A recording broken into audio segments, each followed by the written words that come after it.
I was born and raised in a small village at the bottom of the Philippines. Life in our community was simple, with farming as our main source of income. Our family was doing great until we lost everything, and debts began to accumulate. I studied so hard because Mom always pushed me to be the best. I earned scholarship in high school at one of the private schools in the area. However, when my family lost our source of income, I faced struggles in my early teens. My academic performance dropped. My scholarship was affected. Instead of the full tuition coverage, I had to pay half the fees of every examination. My family endured hardships every day, and then suddenly, my dad lost his job. It felt like the end of our family. As the eldest member of the family, I have the responsibility to support the family. I was offered the opportunity to move to the city to work and study simultaneously. At the age of 13, I began working away from my parents Monday to Friday, with only Saturdays for rest and Sundays to study from 6:30 in the morning to 8:30 in the evening. Living apart from my parents was tough, and it became even more challenging when I was abused from someone I trusted. Despite all of that, I graduated high school. I questioned God, why these things were happening.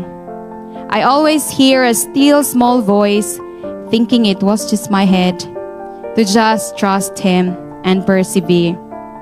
I met kind-hearted people and helped me to get scholarship to enter university.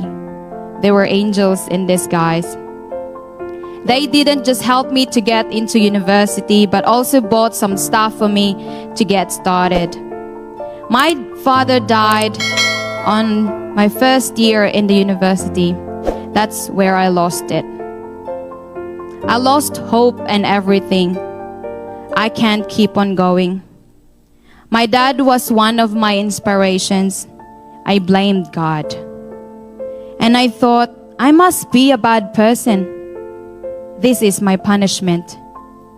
While I was in the university, one of my classmates shared the gospel, and that's when I first met God. Not literally, but encountered Him, and where my journey as Christian began. My first day when I went to church was surreal. It felt like I was talking to God, and that He was happy that I found Him. I didn't know, but I cried like a river. Hope returned to my life. I joined a church.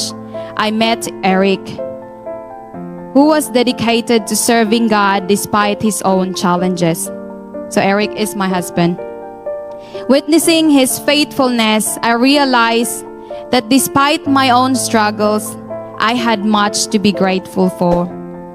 Despite my financial hardships, I attended prayer meetings without having eaten.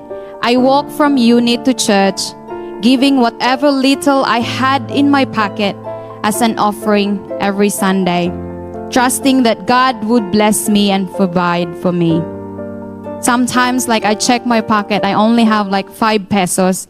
Maybe it's cents in Australian dollar.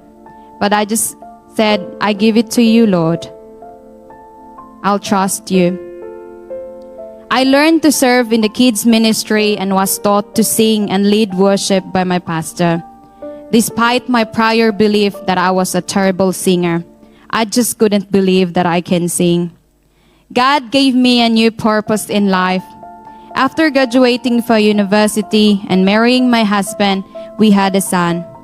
Our journey continued as my husband pursued a master's degree in Australia in 2016, and I joined him after a few months.